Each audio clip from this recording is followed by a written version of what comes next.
it really makes me think about this idea of like two things that really, it's almost the polarizing different sides of it is one is we see how does this eschatology, how does this victorious, this hopeful eschatology actually inform our living, you know? And also this side is why do you guys think people, even though it's especially the people that are presented at this that are, you know, resisting the idea of hopeful end, you know, why are people so obsessed with the negative end time perspective when there's this optimistic perspective? So, you know, how are you seeing for your own life? I mean, we already talked about this at the beginning, but other people's lives and how it's not just informing, you know, the existential view of God, but their everyday life. And also, why are people so adamantly opposed to an optimistic view that they have to be obsessed with a negative, destructive, you know, idea of that? Why do people like horror movies? It's the same kind of thing. It provides a feeling of importance, of fight or flight. There's adrenaline. There's all this that gets involved in it.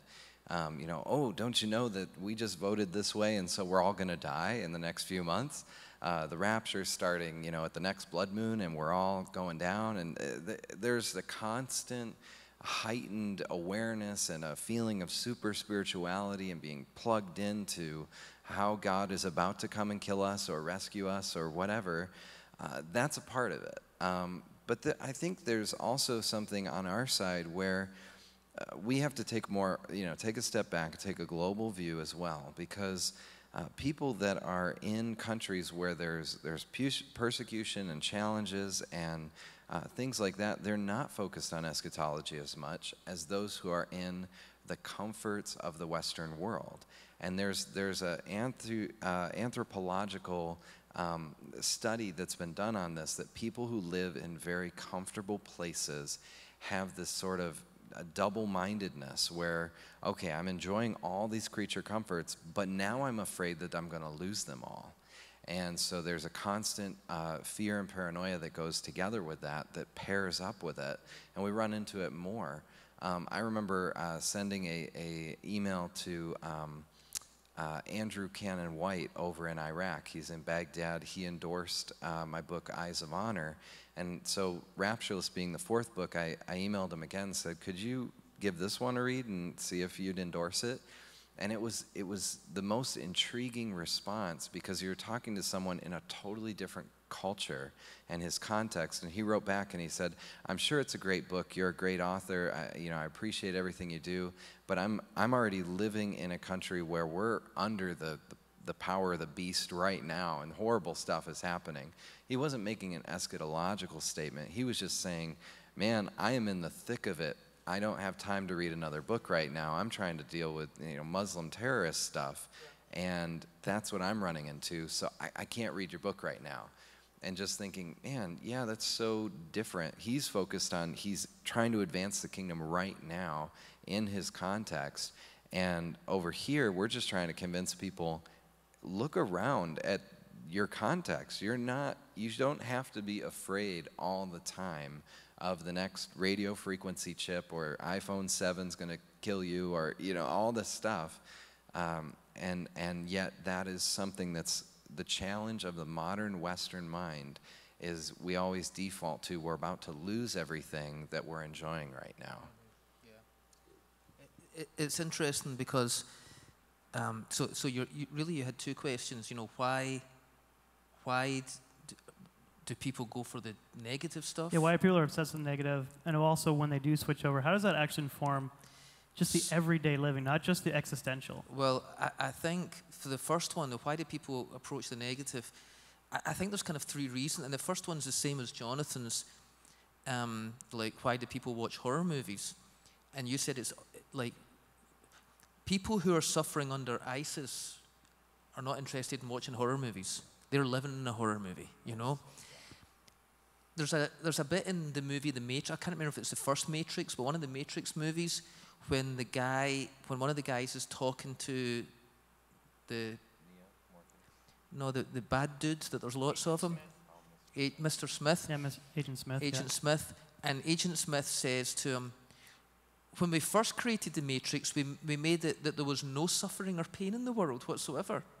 But people kept waking up because humans don't seem to want to live in a world with no suffering and pain. I thought that was really interesting because it's societies that are the most comfortable that will watch horror movies and will get into conspiracy theories. So that's an interesting thing. The second one is that there are some people who genuinely, honestly think that you're challenging the Bible. And they think they are defending the Bible from some attack, because that's all they've ever been taught. And this is so new. It's not like, they might embrace optimism in other areas of life, but this is just so new to them, this idea that they feel like they're defending the Bible. But the third group, and I think it's probably the biggest, most of your average Christian out there who's into like a negative end time view, they're very, very, sometimes it's the same people, but they're very, very similar to the people who are like really big on conspiracy theories. Some of these conspiracy theories might be true. I think some of them are true, But I know the bad effect it has on me if I would sit and read them and watch these videos and so on, And it's almost like that. It's to do with what you said. There's something neurologically wrong, I think, It's like the flight or fight trigger in the brain. It's kind of like this stuff stimulates a part of my brain that doesn't often get stimulated. And the fight or flight thing, I must fight the enemy. I must go and flee and hide somewhere. That doesn't often get stimulated in Western culture at all. We're not usually running for our life or anything like that. And so it feels stimulating, getting caught up in all the stories that these negative end-time teachers are telling how things are going to be. And I think that's why people are attracted to it. But the benefits in their own life are like unbelievably immense. To use Harold's word, it changes the spirit of the person, the spirit of their family, the spirit of their church. And I think it's because it's theoretical thinking, learning. Well, all of the Great Tribulation was in the past, the beast was Nero, the Antichrist was the Gnostics, or whatever.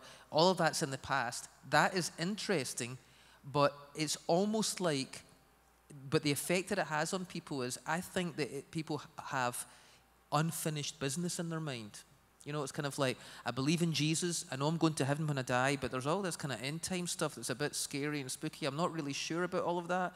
I watched some guy on TV once, and it was all sounded weird. They don't talk about it much in my church. I think that's probably what your average Christian knows something about it, but not a lot. But it's like unfinished business.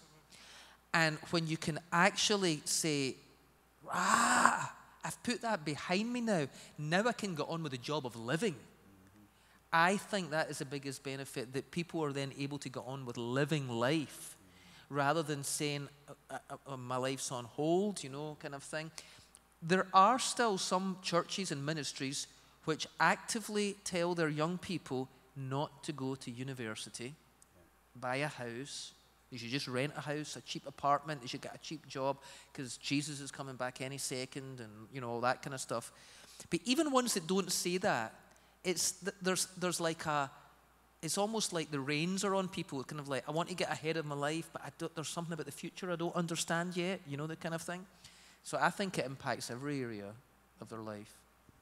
I would just add, people are also hesitant to give up their loyalty to someone who leads them and already teaches it. They learned it from somebody. Most Christians think they know in the Bible where it's taught, but really they're getting it from some teacher they admire, and they have fallen in love with that teacher. And for that average Christian to change their theology is to be disloyal to someone they love. It's an emotional experience to change your view. And you really have to start saying, if I admit I'm wrong, I'm admitting my leader's wrong, I'm admitting this new teaching's right, and I just feel really bad about this person who I have loved for so many years.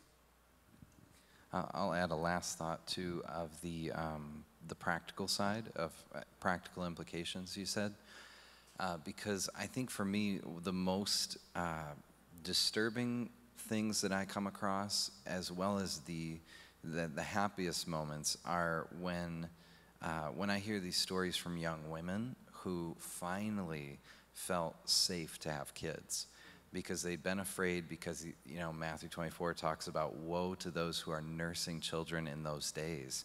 And you hear that so often, these young women who've been terrorized by fear, and so they don't want to have kids. And so they wait and they wait and they hold out and they have kids with this thinking of like, this is a risk, because woe to those who are pregnant in those days. And when that fear leaves, and the relief that I see on people, I mean, on the one side, it's one of the saddest things I think I see in this area of the practical application.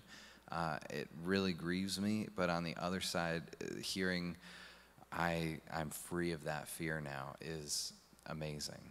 So the practical side, that's one I see often.